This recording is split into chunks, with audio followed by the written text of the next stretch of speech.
महिमा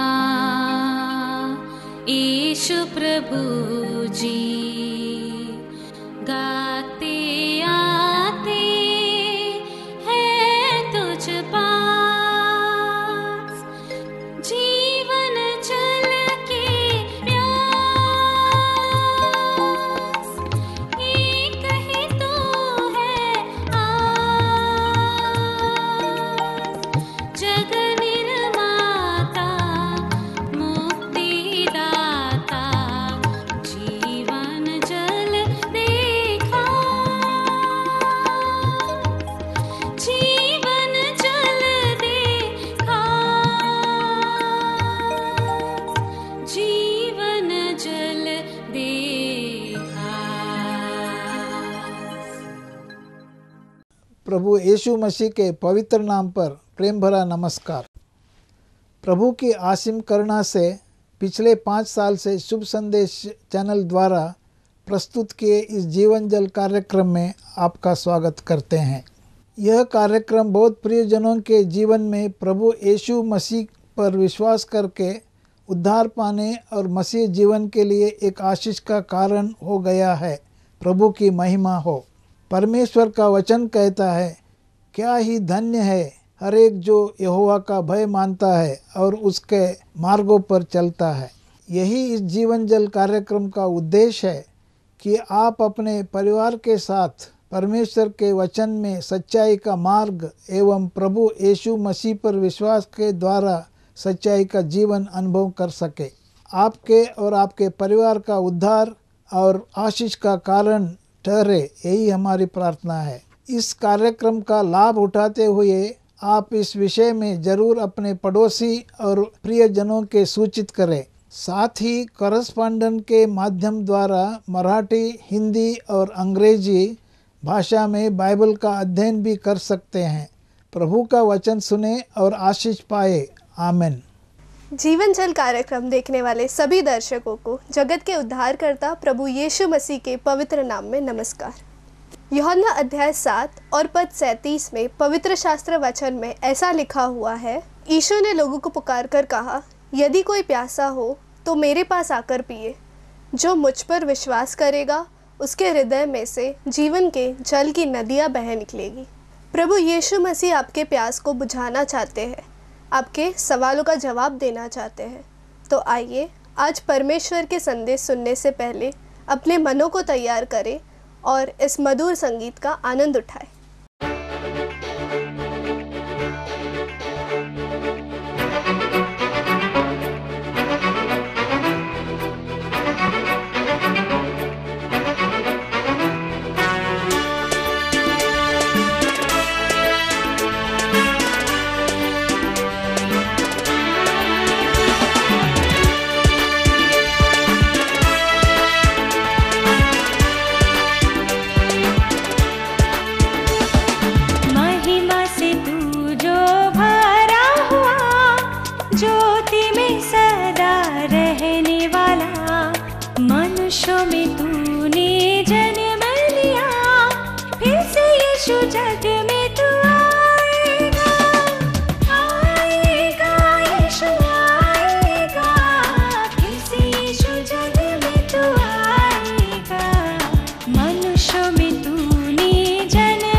जग में तू आएगा।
जीवन जल कार्यक्रम देखने वाले और उसके द्वारा वचन सुनने वाले सभी श्रोताओं को प्रभु यीशु के मीठे, मधुर और पवित्र नाम में नमस्कार। जय मसीह की। प्रभु आपको आशीष दे रहा है, हम विश्वास करते हैं। जो वचन आप सुनते हैं उसके द्वारा आप आशीष पा रहे हैं, हमें विश्वास है, क्योंकि ये परमेश्वर की ओर से भेजा गया संदेश है जो आपके लिए है और हमारे लिए भी है। हम सब लोगों तक पहुंचने की कोशिश कर रहे हैं। हर कोई जो अंधकार में पड़े हैं, हर कोई जो पाप में पड़े हैं और हर कोई जो दुष्टात्मा से जकड़े हुए हैं और जिनके जीवन खुशी और आनंद जिनके जीवन में नहीं है, उन तक खुशी पहुंचाने का प्रयत्न कर रहे हैं। और मुझे विश्वास है कि जो वचन आप सुनते हैं, एक एक वचन जीवित परमेश्वर की ओर से आता है और वो आपके लाभ के लिए है। प्रियो, ये वचन कोई साधारण मनुष्य महात्मा के द्वारा कहे हुए वचन नहीं है। ये अनंत काल के पिता परमेश्वर की ओर से दिए गए वचन है जो पवित्र शास्त्र में लिखे हैं। आज फिर प्रभु यीशु के बारे में और उसके महान कार्यों के बारे में, उसके शिक्षा और ज्ञान के बारे में एक और संदेश लेकर मैं आपके सामने आया हूं और मुझे विश्वास है कि जैसे आप सुनेंगे आप जरूर आशीष पाएंगे। ये एक कहानी है जो प्रभु यीशु ने बताई। इस कहानी को हम देखते हैं कि जो प्रभु यीशु कहते हैं उनमें से हर एक चीज सत्य है, उसमें कोई झूठ नहीं है, क्योंकि परमेश्वर के वचन में लिखा है, आकाश और पृथ्वी टल जाएंगे, मेरे वचन कभी नहीं टलेंगे। आज ये एक घटना जो हमें लूका रचित सुसमाचार उसका 16वां अध्याय और उसके 19 से लेकर 31 वचन तक हम पढ़ते हैं। ये कहानी, ये घटना जो प्रभु यीशु ने बताई, आपने हो सकता है पहले भी सुना हो, कई बार सुना हो, लेकिन मैं विश्वास करता हूं कि हर बार जो हम वही संदेश पढ़ते हैं बाइबल में, हर बार हमारे हृदय में नए नए संदेश लेकर आता है, नए नए वचन लेकर के आता है।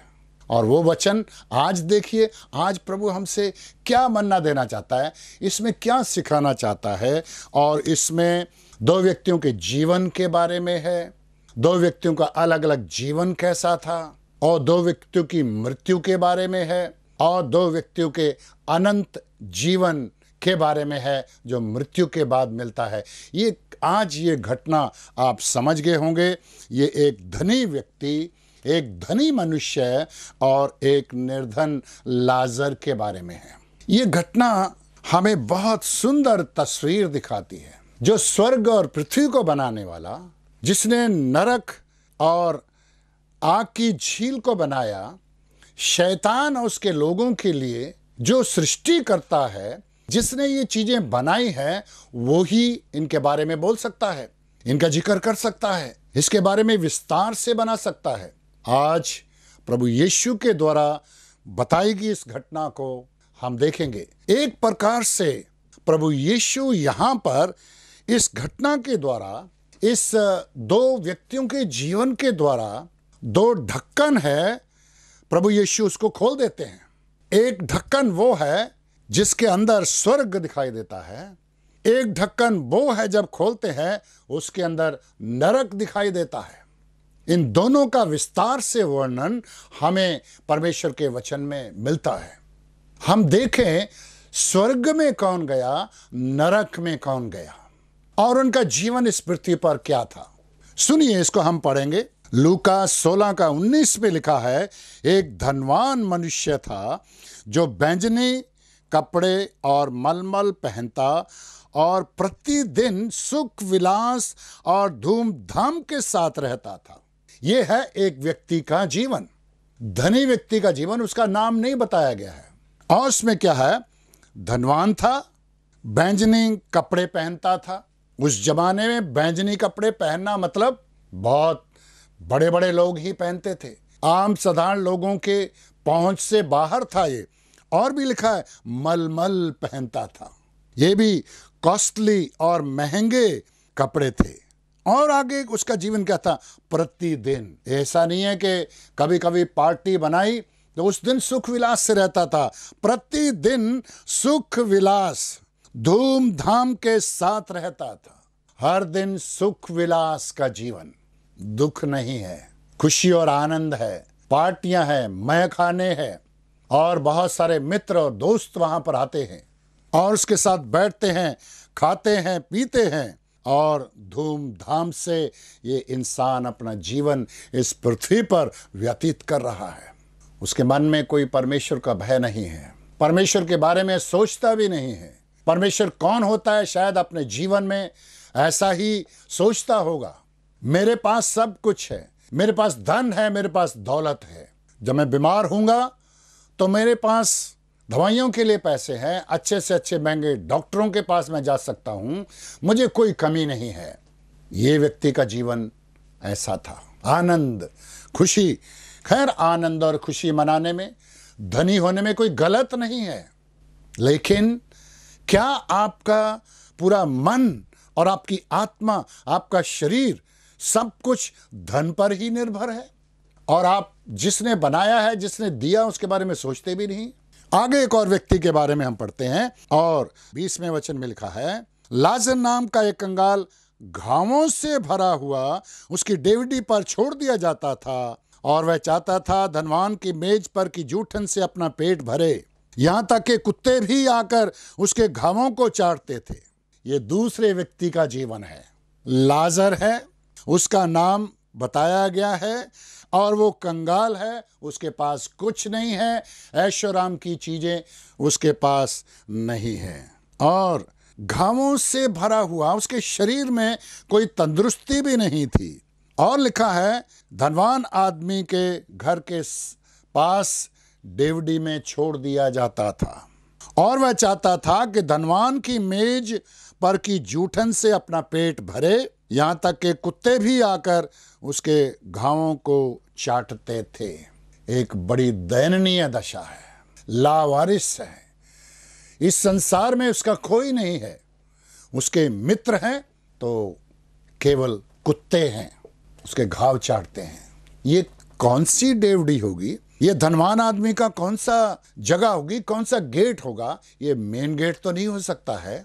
ये वो गेट होगा जहां से खाना पीना जो बेकार हो जाता है, या जहां से कूड़ा फेंका जाता है, उस जगह में होगा एक गेट जहां कुत्ते भी आ सकते हैं।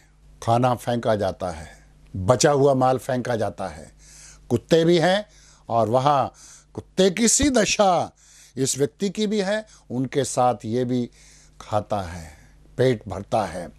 जो धनवान आदमी के मेज पर से गिरता है, चूर चार, ये भी खाता है। लेकिन इस व्यक्ति के जीवन में एक फर्क था। चाहे वो कंगाल था, चाहे वो लावारिस था, चाहे उसका कोई नहीं था, संभालने वाला कोई नहीं था, चाहे कुत्ते उसके दोस्त थे, एक बात जरूर है, उसके अंदर की आत्मा शुद्ध और पवित्र और परमेश्वर के साथ मेल रखने वाली आत्मा थी। इस संसार का जीवन हमारा भविष्य तय नहीं करता है। हम धनी हो सकते हैं, हम निर्धन हो सकते हैं, परमेश्वर की दृष्टि में सब बराबर हैं। लेकिन क्या सच में हमारा संबंध परमेश्वर से है? चाहे हम धनी हैं, चाहे निर्धन हो, उसके ऊपर कोई फर्क नहीं पड़ता है। क्या हम परमेश्वर को चाहते हैं? क्या हमारा परमेश्वर के साथ संबंध है? क्या हम परमेश्वर के साथ, हमारी तार जुड़ी हुई है? क्या परमेश्वर की ज्योति, रोशनी हमारे अंदर आती है? क्या हमने परमेश्वर प्रभु यीशु मसीह को, उसके पुत्र पर विश्वास किया है, पापों की क्षमा प्राप्त की है और आत्मा में आनंद पूर्वक रहते हैं, चाहे बाहर की दशा कुछ भी हो? ये इस व्यक्ति का जीवन हम देखते हैं, बड़ा दयनीय था, लेकिन परमेश्वर की दृष्टि में वो एक पवित्र, धन्य, शुद्ध, उद्धार पाया हुआ व्यक्ति था। आगे कितना सुंदर लिखा हुआ है, और 22वें वचन, वो कंगाल मर गया। हमें नहीं पता उसका अंतिम संस्कार किया गया होगा या नहीं। हो सकता है सारे कूड़े के अंदर, जब वो मर गया, ढेर हो गया, तो उसको कूड़े के अंदर ही जाकर फेंक दिया होगा। उसका शरीर सब उस कूड़े में फेंक दिया। कौन उसको संभालेगा? कौन उसकी लाश को लेकर दफनाएगा? हो सकता है फेंक दिया। लेकिन एक विशेष बात हुई जो परमेश्वर का वचन हमें साफ साफ दिखाता है। ऐसा हुआ कि कंगाल मर गया और स्वर्गदूतों ने उसे लेकर इब्राहिम की गोद में पहुंचाया। कितना एक आनंद पूर्वक वचन है, खुशी का वचन है।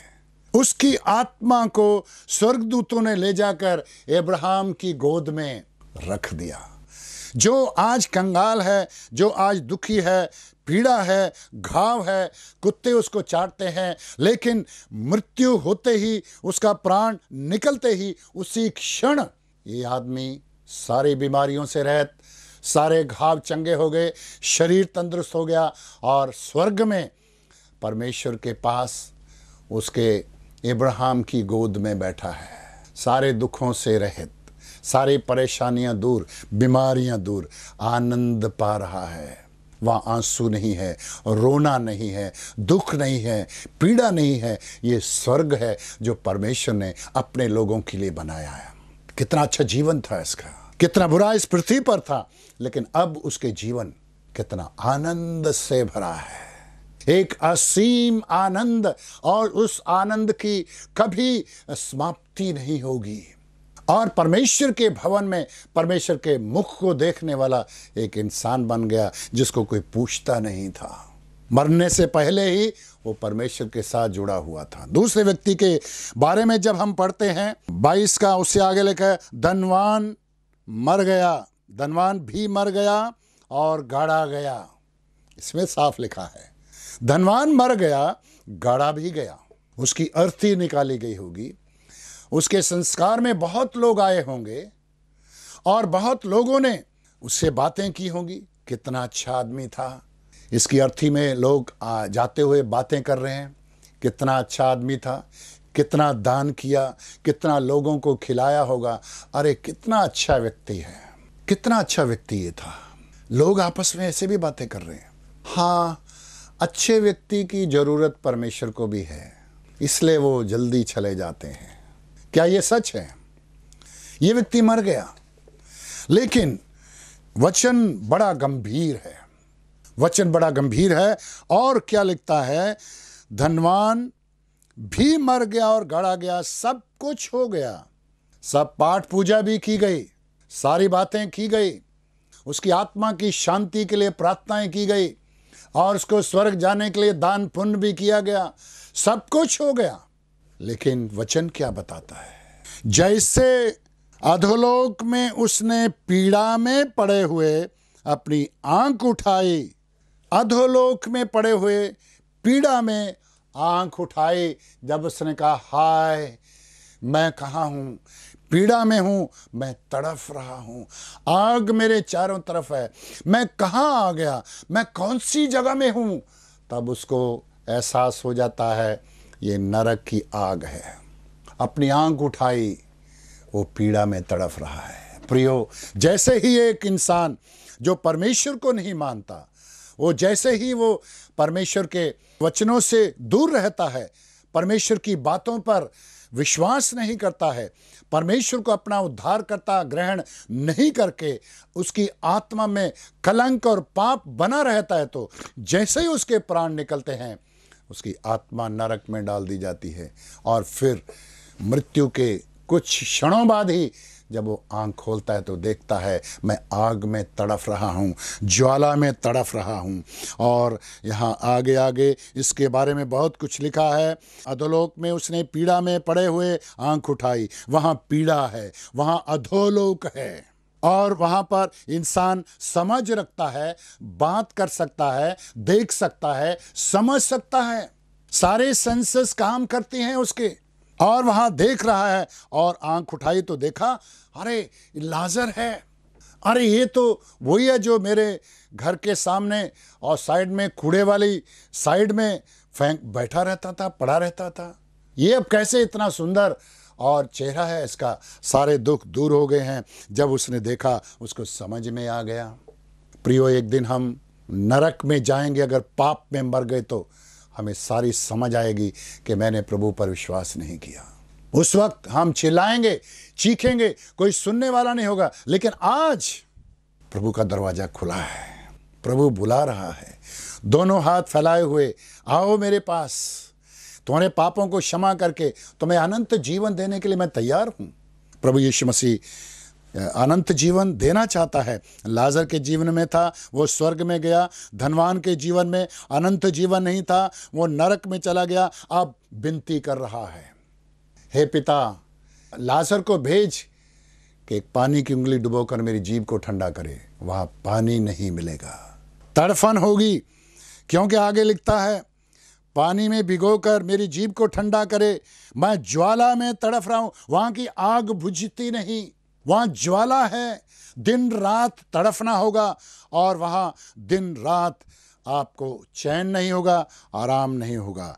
फिर लिखा है, इब्राहिम ने उसको बताया, पुत्र याद कर दुनिया में तूने क्या किया और लाजर ने क्या किया। तूने सुख चैन से रहा, लाजर ने दुख पाया। अब तू तड़फ रहा है, लाजर आराम कर रहा है। प्रियो, ये उन लोगों का जीवन अलग अलग परमेश्वर ने बांट के रखा है, जो परमेश्वर को मानते हैं, जो परमेश्वर को नहीं मानते। एक और स्मरण, एक और बात ये विनती कर रहा है। नरक में पड़े हुए लोग विनती भी करते हैं।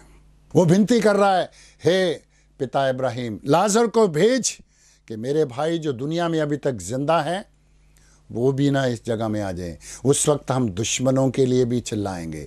रूहों की आवाज़ आ रही है, नरक से आवाज़ आ रही है, नरक से प्रार्थनाएं उठ रही हैं उन लोगों के लिए जो इस दुनिया में अभी भी जिंदा है लेकिन पाप में जी रहे हैं। नरक से प्रार्थनाएं हो रही हैं, लेकिन प्रियो, उसकी प्रार्थना स्वीकार नहीं की गई, क्योंकि उसने कहा, लाजर को भेज, मुर्दों में से कोई उठकर बताए तो वो लोग विश्वास करेंगे। लेकिन इब्राहिम का जवाब क्या है? 29वें वचन में लिखा था, इब्राहिम ने उससे कहा, उनके पास तो मूसा और भविष्यद्वक्ताओं की पुस्तकें हैं। ये पवित्र शास्त्र जो मेरे हाथ में है, ये मूसा और भविष्यद्वक्ताओं के वचन है। जो इसको पढ़कर उद्धार पा लेता है, विश्वास कर लेता है परमेश्वर पर, उसके पुत्र यीशु पर, वो बच जाता है सदा काल के लिए, स्वर्ग के लिए। और उसने कहा, नहीं, जब कोई मुर्दों में से उठकर जाएगा तो वो विश्वास करेंगे। उसने कहा, फिर भी विश्वास नहीं करेंगे, क्योंकि बाइबल में ऐसा हो चुका है। जब इस दुनिया में रहते प्रभु यीशु ने एक 4 दिन के मरे लाजर को जिंदा किया, उस वक्त लोगों ने प्रभु यीशु का मजाक उड़ाया, लोगों ने विश्वास नहीं किया। लोगों ने कहा, तंत्र मंत्र की विद्या से ऐसे बड़े बड़े काम करता है। अगर हम प्रभु यीशु पर विश्वास नहीं करते, कोई मर के आकर के हमें सुसमाचार सुनाए तो भी विश्वास नहीं करेंगे। लेकिन आज मूसा का और भविष्यद्वक्ताओं का वचन हमारे पास है। ये वो वचन है जिसमें लिखा है कि प्रभु यीशु हमारे पापों के लिए, हमें पापों से बचाने के लिए और हमें शैतान की शक्ति से छुड़ाने के लिए, प्रभु यीशु हमारे पापों के लिए क्रूस पर बलिदान हुआ, अपना लहू बहा दिया, कांटों का मुकुट उसके सिर पर रखा गया, निंदा की गई, थूका गया उस पर, उसको घूसे मारे गए। क्यों? क्या उसने कोई पाप किया था? नहीं, वो धर्मी, वो पवित्र निष्कलंक परमेश्वर का मेमना आपके और मेरे पापों के लिए क्रूस पर बलिदान हो गया। जो कोई उस पर विश्वास करता है वो इस लाजर की तरह अंदर अनंत जीवन, आत्मा का उद्धार पाता है और मरने के बाद सीधा स्वर्ग में जाता है। मरने के बाद आत्मा की शांति के लिए कोई प्रार्थना करने की आवश्यकता नहीं है। लेकिन प्रभु यीशु पर विश्वास करने वाले इसी दुनिया में रहते हुए अनंत जीवन पाते हैं।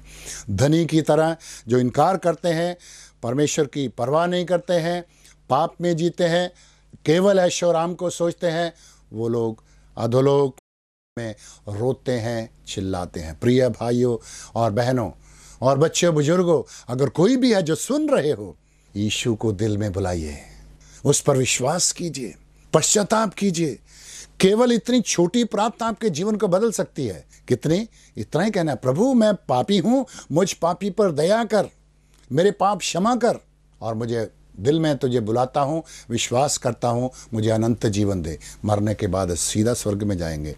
अगर आपने विश्वास किया है, इनकार किया है, तो धनवान की तरह नरक की आग आपका इंतजार कर रही है। प्रभु आपकी सहायता करे कि परमेश्वर का वचन जो आपने आज सुना है उसके अनुसार यीशु को दिल में बुलाकर पापों से पश्चाताप करके प्रभु पर विश्वास करें और अनंत जीवन पाएं। प्रभु आपकी सहायता करे, आपको आशीष दे। अगर परमेश्वर ने इन वचनों के द्वारा आपसे बातें की है और आप इस विषय पर अधिक जानकारी प्राप्त करना चाहते हैं या किसी प्रार्थना के विषय को बांटना चाहते हैं तो निस्संदेह हमसे संपर्क करें। हमारा पता जीवन चल Navbhavana building 422 SVS road, post box number 19161, Prabhadevi, Mumbai 40025। प्रार्थना एवं मुफ्त बाइबल करस्पॉन्डेंस कोर्स करने के लिए हमें संपर्क करें और अपना नाम और पूरा पता तुरंत हमें SMS करें। Mobile number 7710065115। Email ID gospelbroadcast@yahoo.com। Web address www.lwgb.org। YouTube address जीवन जल TV@YouTube। जीवन जल कार्यक्रम को हर सोमवार शाम 6:30 बजे, बुधवार शाम 6:30 बजे, शनिवार रात 9 बजे इसी चैनल पर देख सकते हैं। धन्यवाद।